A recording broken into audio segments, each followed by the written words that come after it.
एक समय की बात है, किसी दूर दूर तक फैले हुए नगर में हरिया नाम का एक गरीब आदमी रहता था। उसकी दशा इतनी दयनीय थी कि वो अपने पत्नी और 2 छोटे छोटे बच्चों के लिए 2 जून की रोटी का भी प्रबंध नहीं कर पाता था। उसका छोटा सा कच्चा घर, जो बारिश में टपकता और धूप में तपता रहता, उसकी गरीबी का मूक साक्षी ऐसे था। ही इंटरेस्टिंग वीडियो हरिया देखने के के लिए लिए घर हमारे चलाना चैनल को एक सब्सक्राइब अंतहीन करें। संघर्ष था। जैसे कोई प्यासा व्यक्ति रेगिस्तान में रेत ही रेत नोच रहा हो। कभी कोई छोटा मोटा काम मिल जाता तो परिवार का पेट भर जाता, और कभी ऐसा भी दिन आता जब पूरा परिवार भूखे पेट ही सोने को मजबूर हो जाता। बच्चों का भूख से बिलखना हरिया के हृदय में छुरे सी चुभता, लेकिन विवशता उसे बेबस बना देती। एक दिन जब लगातार 3 दिन से घर में अन्न का एक दाना नहीं था, हरिया की पत्नी सीता ने हिम्मत करके कहा, सुनो जी, इस तरह धन के बिना आखिर ऐसे कब तक चलेगा? मैं जैसे तैसे करके घर चला लूंगी, चरखा कातूंगी, लोगों के घरों में छोटे मोटे काम करके अपने दोनों बच्चों का पेट पाल लूंगी। लेकिन आप धन कमाने के लिए परदेश चले जाइए। भूखों मरने से तो अच्छा है कि आप किसी दूसरे शहर में जाकर किसी की छोटी मोटी मजदूरी ही कर लें। शायद वहां भाग्य हमारा साथ दे। हरिया ने इनकार करना चाहा, पर तुम और बच्चे अकेले मुझे चिंता सताती है। लेकिन सीता अड़ गई। चिंता न करो स्वामी, मैं सब संभाल लूंगी। परदेश जाना ही अब एकमात्र रास्ता बचा है।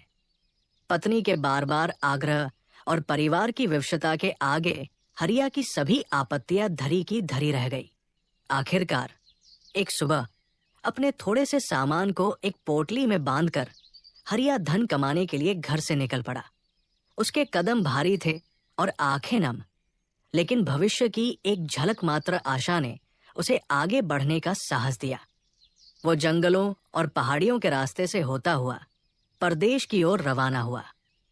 चलते चलते वो एक सघन और रहस्यमय जंगल में जा पहुंचा। मीलों की यात्रा तय करने के बाद उसका शरीर थकान से चूर चूर हो रहा था। पैरों में छाले पड़ गए थे और गला सूखा हुआ था। तभी उसकी नजर एक विशाल घने बरगद के पेड़ पर पड़ी, जिसकी शाखाएं आकाश से बातें करती प्रतीत हो रही थी। उसकी छाया शीतल और सुखदायक थी। हरिया तुरंत उसी पेड़ के नीचे जाकर बैठ गया और अपनी पोटली को एक तने के सहारे रखकर आराम करने लगा। तभी उसकी तेज नजर ने देखा कि एक लंबा और विशैला सांप धीरे धीरे पेड़ के तने पर चढ़ रहा है। हरिया की नजर ऊपर उठी तो उसने देखा कि पेड़ की एक मोटी डाल पर तोते और मैना का एक सुंदर घोंसला बना हुआ है, जिसमें कुछ नन्हे नन्हे बच्चे चहचहा रहे थे। सांप को अपनी ओर आता देख वे बच्चे डर के मारे चीखने लगे। उनकी असहाय पुकार सुनकर हरिया का हृदय द्रवित हो उठा। वो समझ गया कि ये दुष्ट सांप उन निर्दोष बच्चों का भोजन बनने आया है। बिना एक पल गवाए हरिया उठ खड़ा हुआ। उसने आसपास एक मजबूत लकड़ी का टुकड़ा उठाया और फुर्ती से पेड़ पर चढ़ गया। सांप घोंसले के बिल्कुल करीब पहुंच चुका था। उसकी फुफकार से पूरा वातावरण डरावना हो गया था। हरिया ने साहस जुटाया और लकड़ी के एक जोरदार प्रहार से सांप के फन को कुचल दिया। कुछ ही पलों के संघर्ष के बाद वो सांप नीचे जमीन पर आ गिरा और अंतिम सांसें लेने लगा। हरिया ने राहत की सांस ली और फिर धीरे से घोंसले में झांका। नन्हे पक्षी बच्चे अब भी सहमे हुए थे, लेकिन उनकी आंखों में डर के स्थान पर कृतज्ञता झलक रही थी। वो नीचे उतरा और फिर से अपने स्थान पर लेट गया। थकान और उत्तेजना से उसका शरीर कांप रहा था। तोते और मैना के बच्चों ने अपनी जान बचाने वाले उस गरीब आदमी को मन ही मन ढेर सारी दुआएं दी। कुछ देर बाद जब तोता और मैना अपने घोंसले में लौटे तो उन्होंने देखा कि उनके बच्चे सुरक्षित और प्रसन्न हैं। बच्चों ने उत्साहित होकर पूरी घटना का विवरण सुनाया। माता पिता, इस पेड़ के नीचे जो यात्री लेटा है, उसने आज एक भयंकर सांप से हमारे प्राण बचाए हैं। वो हमारा रक्षक है। अपने बच्चों के मुख से उस मुसाफिर की वीरता की कहानी सुनकर तोता और मैना का हृदय गदगद हो उठा। वे तुरंत हरिया के पास पहुंचे तोता बोला, हे महान मनुष्य, तुमने हमारे नन्हे बच्चों की जान बचाकर हम पर ऐसा उपकार किया है जिसका ऋण हम कभी नहीं चुका सकते। बच्चों से बढ़कर इस संसार में कुछ भी नहीं होता। भाई, हमें बताओ, तुम कौन हो और कहाँ का रास्ता लिए इस जंगल में आ निकले हो? हरिया ने उदास स्वर में कहा, हे मित्र पक्षियों, मैं हरिया हूं, एक साधारण और गरीब आदमी। अपने परिवार का पेट पालने के लिए धन कमाने परदेश जा रहा हूं। घर में 2 बच्चे और पत्नी भूखी बैठी है। तोता गहराई से सोच में पड़ गया और फिर बोला, भाई, तुमने हम पर जो एहसान किया है वो अमूल्य है। तुम भी तो अपने बच्चों के लिए ही ये कठिन यात्रा कर रहे हो। तुमने हमारे बच्चों की जान बचाई है, तो अब हमारा फर्ज बनता है कि हम तुम्हारे बच्चों की भूख मिटाने में सहायता करें। सुनो, हम दोनों पति पत्नी हमेशा एक विशेष प्रकार के कीमती मोती खाते हैं। हमने सुना है कि ये मोती मनुष्यों के लिए बहुत मूल्यवान होते हैं। हम तुम्हें कुछ मोती देते हैं, तुम उन्हें बेचकर बाजार से खाने पीने का सामान ले आओ। और सुझाव यह है कि तुम यही रहकर हमारे बच्चों की देखभाल करो। हम तुम्हें रोजाना ये कीमती मोती लाकर देंगे। इस तरह तुम्हें परदेश जाने की भी आवश्यकता नहीं रहेगी। ये प्रस्ताव सुनकर हरिया की आंखों में चमक आ गई। उसने सोचा, सचमुच अगर मुझे यही रहकर धन मिल जाएगा तो फिर अनजान राहों पर भटकने की क्या जरूरत। उसने कृतज्ञता पूर्वक प्रस्ताव स्वीकार कर लिया। हरिया ने तोते से कुछ मोती लिए और नजदीक के बाजार की ओर चल पड़ा। बाजार में उसने मोतियों का सही मूल्य पाया और उन्हें बेचकर भरपूर खाने पीने का सामान, कपड़े और कुछ जरूरी चीजें खरीदी। वापस जंगल में आकर उसने उसी बरगद के पेड़ के नीचे एक साधारण सी झोपड़ी बना ली और वहीं रहने लगा। अब हरिया का काम तोता और मैना के बच्चों की देखभाल करना था। वो उन्हें दाना खिलाता, उनके आसपास सफाई रखता और किसी भी खतरे से बचाता। अब तोता और मैना पूरी तरह निश्चिंत हो गए थे। उन्हें अपने बच्चों का एक विश्वसनीय संरक्षक मिल गया था। वे सुबह सूरज निकलने से पहले ही भोजन की तलाश में उड़ जाते और शाम को लौट कर आते। अपने बच्चों को सुरक्षित और प्रसन्न देखकर उनका हृदय खुशी से भर उठता और वे हरिया का हार्दिक धन्यवाद करते। इसके बदले में वे रोजाना कुछ न कुछ कीमती मोती उसे दे जाते। इस तरह तोता और मैना की सेवा करते हुए हरिया के 2 महीने सुख और शांति से बीत गए। तोता और मैना के बच्चे भी अब बड़े हो गए थे और उड़ने के काबिल हो चुके थे। अब हरिया को अपने घर, अपनी पत्नी और अपने बच्चों की याद सताने लगी। एक शाम जब तोता और मैना घोंसले में थे, हरिया ने उनसे कहा, मित्रों, अब मैं अपने घर लौटना चाहता हूं। पता नहीं मेरी पत्नी और बच्चे किस हालात में होंगे। मेरा मन बेचैन है। तोता और मैना ने समझदारी भरी नजरों से एक दूसरे की ओर देखा और फिर तोता बोला, भाई हरिया, तुम निश्चिंत होकर जा सकते हो। तुम्हारी वजह से हमारे बच्चे सुरक्षित और स्वस्थ हैं। अब वे स्वयं उड़ सकते हैं और अपना बचाव कर सकते हैं। हम तुम्हारे इस योगदान को कभी नहीं भूलेंगे। तुम अपने परिवार के पास जाओ और सुखपूर्वक रहो। और हाँ, कभी तुम्हें हमसे मिलने का मन हो तो इसी स्थान पर आ जाना। हम सदैव तुम्हारे स्वागत के लिए तैयार रहेंगे। इतना कहकर तोते और मैना ने हरिया को ढेर सारे कीमती और चमकदार मोती भेंट किए। हरिया ने उन्हें आखिरी बार धन्यवाद दिया और अपने घर की ओर चल पड़ा। उसका हृदय विगत 2 महीनों के सुखद अनुभवों और भविष्य की आशाओं से भरा हुआ था।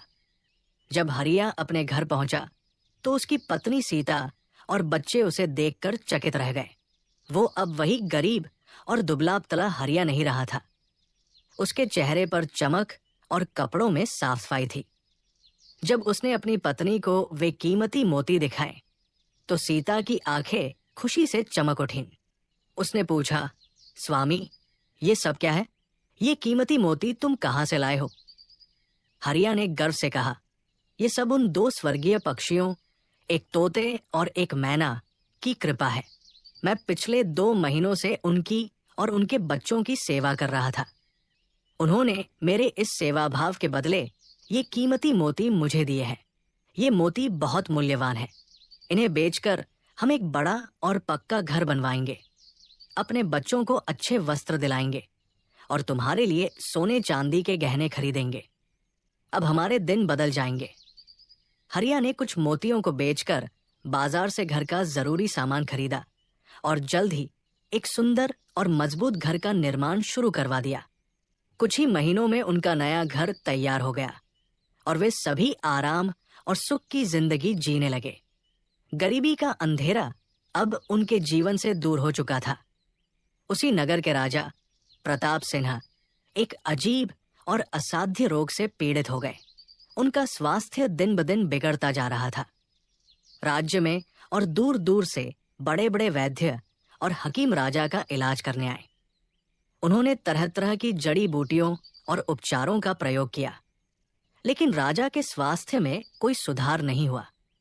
राज्य में हाहाकार मच गया। जब सब विफल हो गए तो एक बूढ़े और रहस्यमय वैद्य ने कहा, महाराज, एक ही उपाय बचा है। अगर आपको तोते के बच्चे का मांस मिल जाए और उसका सेवन किया जाए तो आपका रोग निश्चित ही ठीक हो सकता है। ये सुनकर राजा प्रताप सिंह ने अपने पूरे राज्य में ये घोषणा करवा दी, जो कोई भी तोते का बच्चा लाकर महाराज को देगा, उसे राजकोष से सोने के सिक्कों से भरा एक थैल इनाम में दिया जाएगा। यह खबर आग की तरह पूरे राज्य में फैल गई। लोग लालच में आकर तोते के बच्चे की तलाश में जुट गए, लेकिन किसी को भी तोता नहीं मिला। तोते शहरों से दूर जंगलों में रहते थे। एक दिन हरिया की पत्नी सीता पड़ोस की कुछ स्त्रियों के साथ बैठकर गपशप कर रही थी। बातों ही बातों में राजा की बीमारी और तोते के बच्चे की चर्चा छिड़ गई। एक स्त्री बोली, सुनो, राजा साहब ने तोते का बच्चा लाने का आदेश दिया है, लेकिन तोता लाना कोई आसान काम नहीं है। वो तो जंगल में मिलता है। अपने पति की सफलता के गर्व में चूर सीता बिना सोचे समझे बोल पड़ी, अरे बहन, तोता लाना कौन सी बड़ी बात है। मेरे पति तो 2 महीने तोता और मैना की नौकरी करके आए हैं। उनके पास तो तोतों का पता है। वो एक नहीं, कई तोते ला सकते हैं। ये कहकर वो अपने घर चली गई, लेकिन उसकी ये बात आग की तरह फैल गई। पड़ोस की स्त्रियों ने अपने पतियों को बताया और धीरे धीरे ये बात पूरे नगर में फैलकर राजा के कानों तक जा पहुंची कि हरिया नाम का एक व्यक्ति तोतों से परिचित है। राजा ने तुरंत अपने सैनिकों को आदेश दिया कि हरिया को तत्काल उनके सामने पेश किया जाए। सैनिक हरिया को उसके नए घर से उठाकर ले गए। राजा ने हरिया से कहा, सुनो हरिया, मैंने सुना है तुम तोतों की भाषा जानते हो और उनके ठिकाने से वाकिफ हो। मुझे एक तोते का बच्चा चाहिए। अगर तुमने मेरी ये बात मान ली तो मैं तुम्हें मुहमांगा इनाम दूंगा। नहीं तो हरिया घबरा गया। वो बोला, महाराज, आप मेरे प्राण ले ले, पर मैं आपको तोते का बच्चा लाकर नहीं दे सकता। मैंने उनकी जान बचाई थी। एक रक्षक कभी भक्षक नहीं बन सकता। ये पाप है महाराज। हरिया के इनकार पर राजा को बहुत क्रोध आया।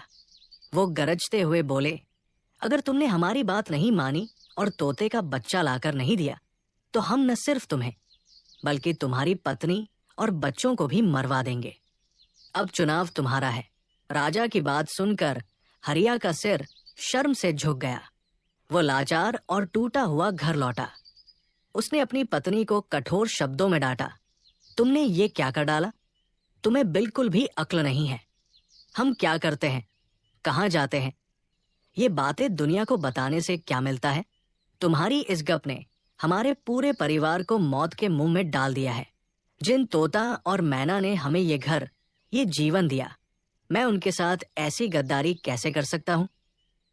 सीता रोते हुए बोली, स्वामी, मुझसे भारी भूल हो गई, लेकिन अब हमें अपने बच्चों की जान बचानी है। ये पाप करना ही पड़ेगा।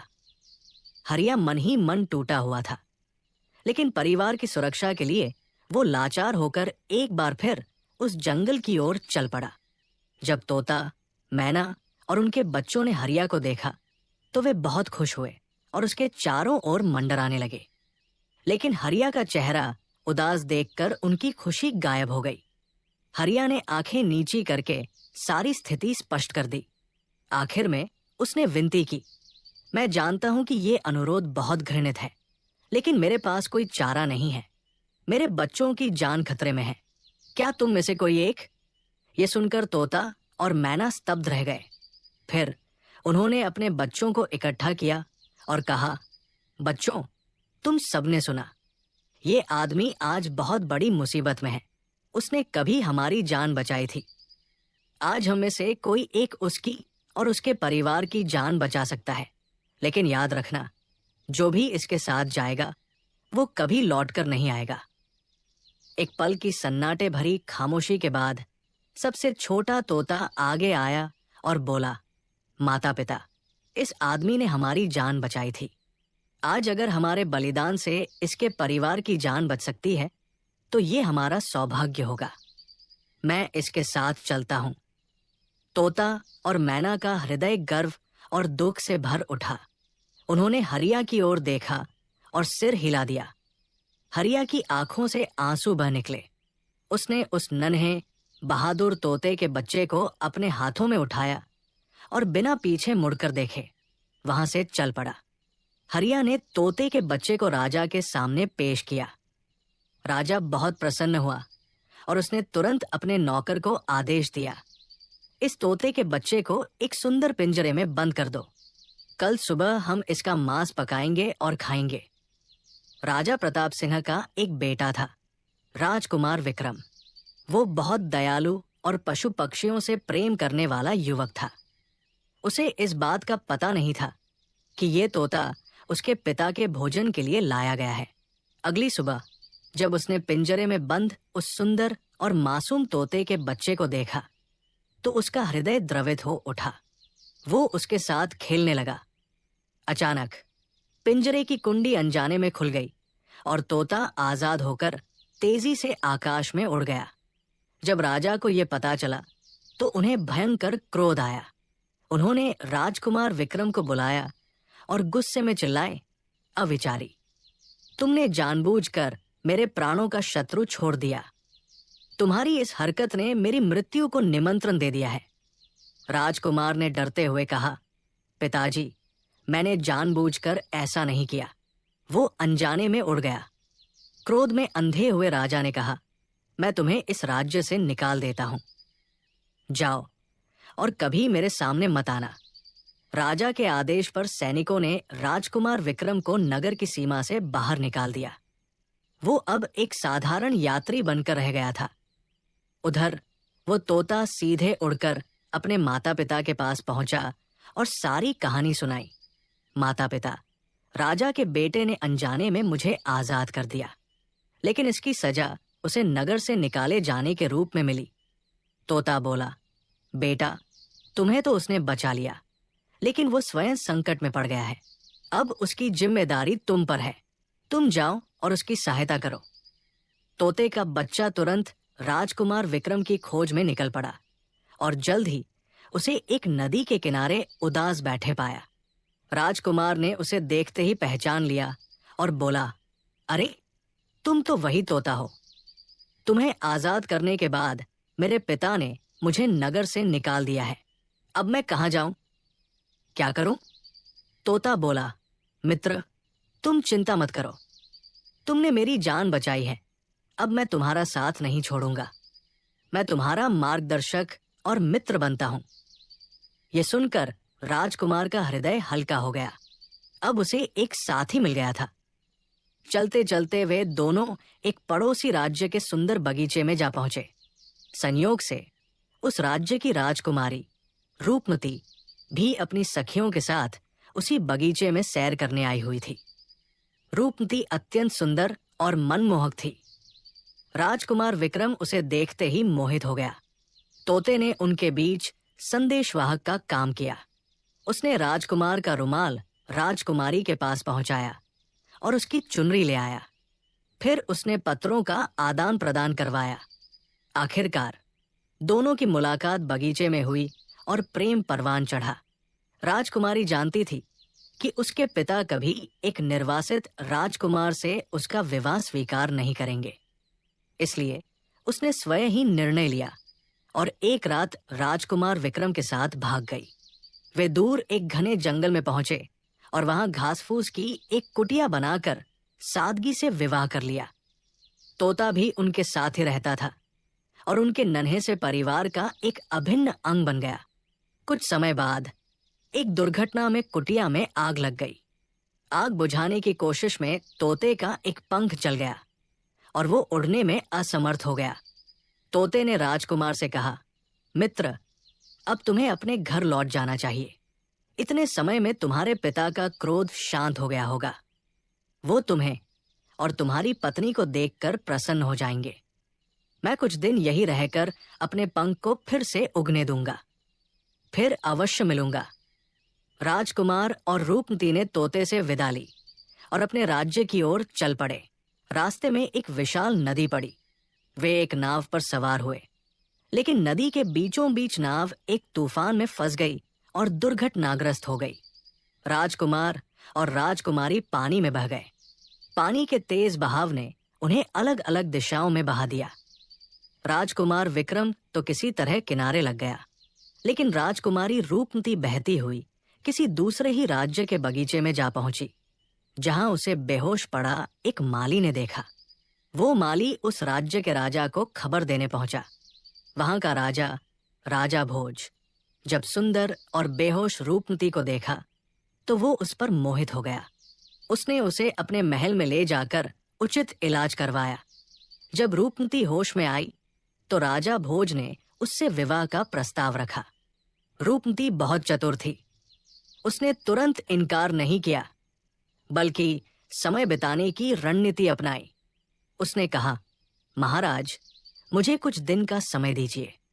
मैं अभी इस सदमे से उबरी हूं। इस दौरान वो महल में गरीबों और जरूरतमंदों को भोजन बांटने लगी, ताकि उसकी खबर बाहर फैले। संयोग से भोजन की तलाश में राजकुमार विक्रम भी उसी जगह आ पहुंचा। रूपमती ने उसे देखते ही पहचान लिया। उसने एकांत में उसे सब कुछ बताया और कहा, स्वामी, आप यही राजा का नौकर बनकर रहो। जब मौका मिलेगा हम भाग चलेंगे। इस तरह राजकुमार विक्रम उसी महल में एक साधारण नौकर के रूप में रहने लगा। एक दिन राजकुमारी रूपमती और राजकुमार विक्रम पक्षियों को दाना डाल रहे थे कि अचानक वही तोता वहां आ पहुंचा। अब उसके पंख पूरी तरह से उगाए थे। उसने अपने पुराने मित्रों को पहचान लिया और वे सभी बहुत खुश हुए। तोते ने उनकी समस्या सुनी और एक योजना बनाई। अगली रात जब सारे सैनिक सो रहे थे, तोते ने रास्ता दिखाया और राजकुमार विक्रम तथा रूपमती चुपचाप महल से निकलकर सीधे अपने राज्य की ओर भाग निकले। जब वे अपने नगर पहुंचे और राजा प्रताप सिन्हा के सामने पेश हुए तो राजा की आंखों में आंसू आ गए। उसे अपने किए पर गहरा पश्चाताप था। उसने अपने बेटे और बहू से क्षमा मांगी। तब राजकुमार विक्रम ने कहा, पिताजी, मेरे प्राणों की रक्षा उसी तोते के बच्चे ने की जिसे आप मारकर खाना चाहते थे। उसने न सिर्फ मेरी बल्कि आपकी बहू की भी रक्षा की। वो कोई साधारण पक्षी नहीं, बल्कि हमारा कुलदूत और रक्षक है। ये सुनकर राजा प्रताप सिंह का हृदय परिवर्तन हो गया। उसने उसी दिन घोषणा करवा दी कि अब से उनके राज्य में कोई भी पशु पक्षी का शिकार नहीं करेगा और सभी उनके प्रति दयालुता का व्यवहार करेंगे। इस तरह उपकार, बलिदान, दया और सच्ची मित्रता की इस लंबी यात्रा का अंत एक सुखद समापन पर हुआ।